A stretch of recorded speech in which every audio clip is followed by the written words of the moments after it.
I'm whipping up, I think, something of a miracle of a cake, to be honest. It is an incredible chocolate chip sheet cake that I'm gonna make with just one sheet pan, no bowls or anything.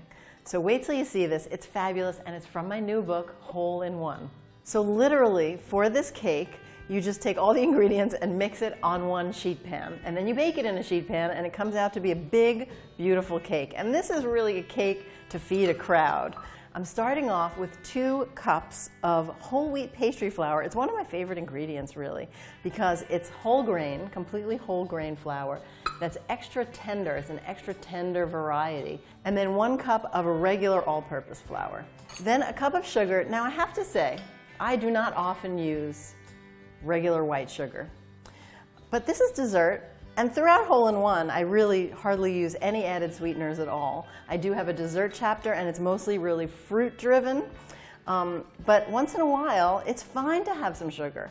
And this, as far as this giant chocolate cake goes, is really not a super sweet cake. So it's a really modest amount of sugar overall. 2/3 of a cup of all-natural cocoa powder, the unalkalized or not Dutched cocoa.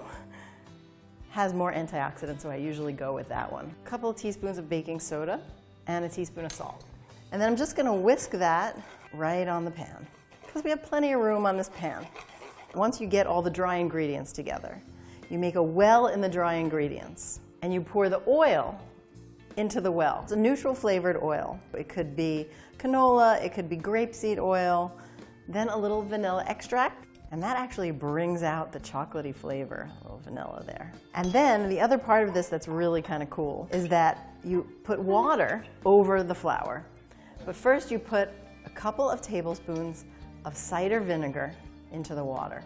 The acid from the cider vinegar kind of activates the gluten in the flour, and it's the gluten in the flour that winds up holding this cake together.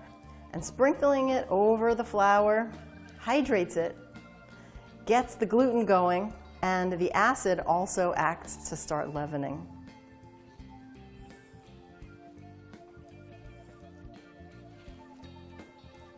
So in go the chocolate chips. Kind of sprinkle them around, and stir them in. And that is it.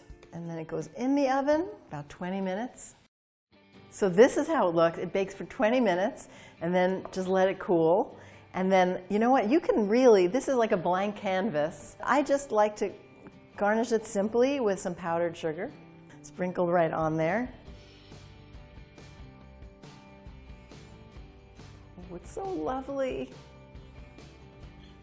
I actually like to put a little bit of powdered sugar on the whole plate, because it's fun. So there it is, my 1-pan chocolate chip sheet cake. Just a lovely cake. It's super moist. It's not too sweet. It's really chocolatey. And I'm going to eat this entire piece in 2 seconds. Hachette.